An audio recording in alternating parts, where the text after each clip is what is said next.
Peace and blessings. I hope you guys are doing well. I'm not gonna be on here long.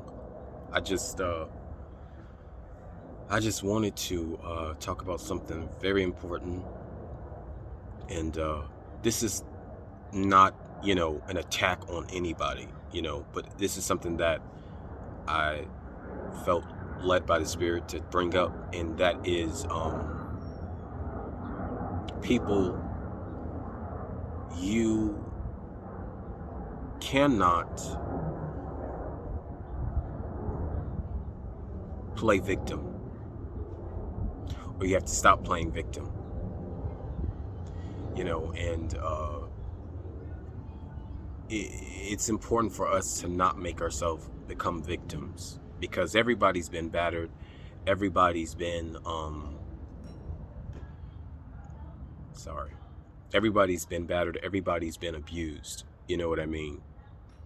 So it's important for us to choose what we're going to be, if we're going to be a victim or if we're going to be a survivor of our abuse, and that's what's important. Because I know it's easy to say that, I was a victim of this, or I was a victim of that, and although that may be true, but you have to get in the habit of really truly saying that you are a survivor of that abuse. Because here's the thing: to say that you are a victim and to continuously say that you are a victim, you can't really say that you've come into your healing. Because the truth is that the abusers are infectious spreaders. They spread the infection. They're carriers for that infection, and all they do is spread it. So we have to decide, are we going to be survivors, the antidote for that abuse? Or are we going to become an infectious spreader, just like our abusers? Sorry, I got thrown off a little bit because you know how they are. But that's what's important, because it's easy to say that you've been a victim, but it all ties down. It comes down to healing, and it comes down to forgiveness. And everybody, we all are different. And I think that where a lot of people fall short at is they like to compare their unfortunate circumstances with one another. People love to compare each other's pain with one another. Oh, well, what you're going through is not as bad as what I'm going through. What I'm going through is worse than what you're going through. And you get nowhere with that, because you're literally perpetuating. And I know this sounds harsh, but it's the truth. I had to come to terms with this, because I can sit up here all day long and say that I've been a victim of this, I've been a victim of that. I can. We all could do that. But the truth is that that's not really healing. You have not really truly healed, and you have not really truly forgiven your abusers. And I'm not trying to force you to forgive them, because it's going to happen in all due time, in His timing. But don't sit up here and try to say, oh, well, I'm working on healing, or try to give the excuse that somehow you can't heal because of what's happening to you right now. You can, because I'm a living testimony of that. You're going to have to. It's like a soldier in battle. Like once he gets hit, what does he do? Does he stop completely? Does the war stop because he got hit? Hell no. He falls back and he recovers. And he gets back into the fight. That's what you do. That's what you do. But you don't say, oh, well, I'm healing, or I have forgiven them, and then they still hold that power and control over you. Because what they'll do is they'll try to get you to self-destruct, get you to commit suicide, get you to go and do something that you would normally do, to get you locked up, or to get you, institutionalized or killed. Ultimately, that's what they want. They want us to be killed, right? And then these people will still be walking around doing whatever the hell it is that they want to do. And you've given them that right to do that. So don't become an infection spreader. That is to say, always saying that I'm a victim, I'm a victim, I'm a victim, I'm a victim, I'm a victim, then you truly are not working towards healing. I'm sorry, but it's the truth. You're not working towards healing, because it's easy to say that you are working towards it, but are you really actively trying? Are you? Or are you just saying it? Just to stop the, oh, I heard it all before chatter. Because I know that we get to the point where we get tired of hearing, oh, just stay strong. Oh, just pray. Oh, just fast. Oh, just read your word. But the truth is that you need to be doing that. And I get it. Sometimes we want to waddle and sully in our problems right then and there. We don't want to hear pray. We don't want to hear stay strong.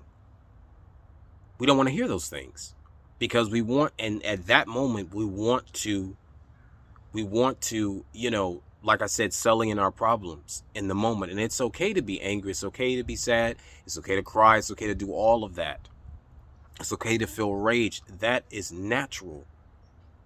That is natural man emotions that the Most High has allowed us to go through. However, it's important for us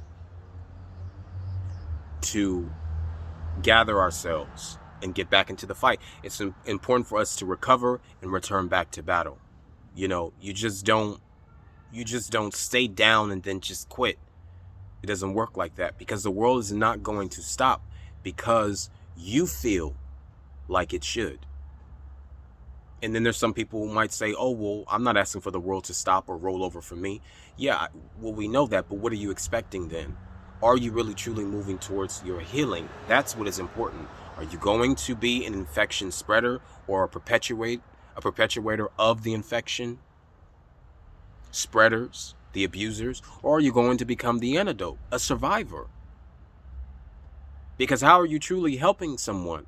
We have to be the antidote to be survivors. To say that you are a survivor is to say that you are the antidote, or you have the antidote, which is your testimony, to help those other people out there who are infected by their abusers. Because the abusers want us to become just like them. And how different are you if you're calling yourself a victim? How different are you if you're not moving towards your healing? Do you know that our forefathers in that Holy Bible and the books that have been taken out too, of course, just period, our forefathers, period, and foremothers, do you know that they were not victims? They didn't have time to sit up there and victimize themselves. They didn't have time to sit up there and do that. I'm sure they did. They did, cry and say, oh, Father, it's getting tired. I'm tired of it. Yeah, they did all of that.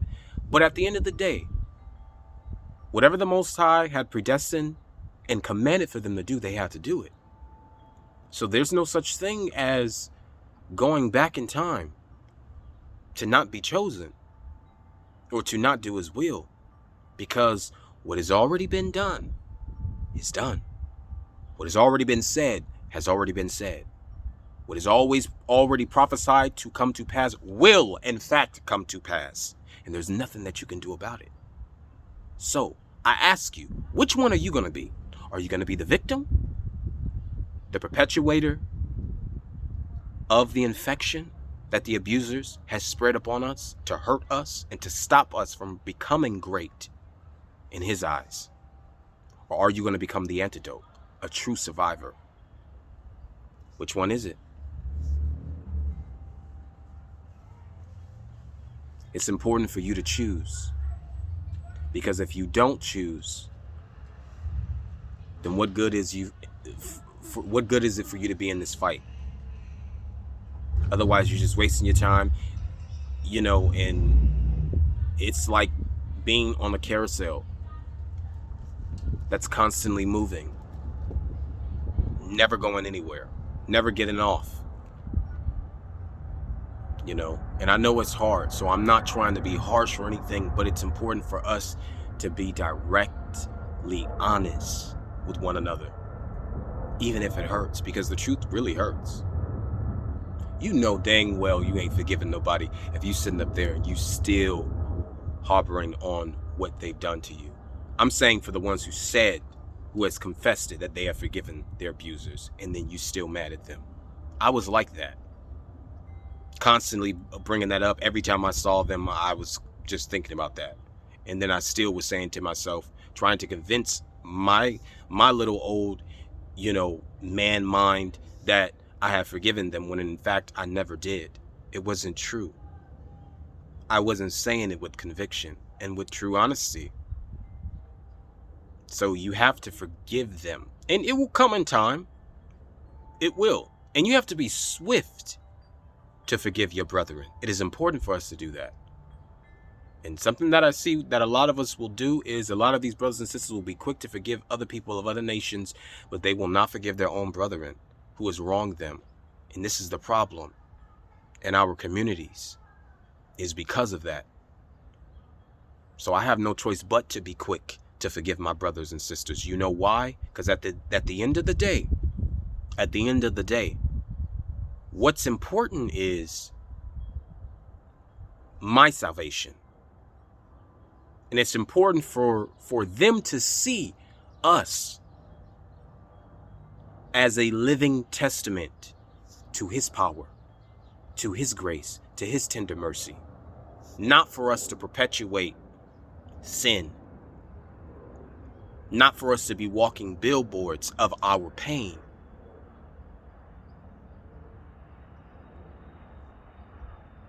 I know it's hard. I know it is. It took me some time. It has. And I'm still working on it, because I'm still not there yet. So don't get it twisted. But it's important for me to encourage everybody.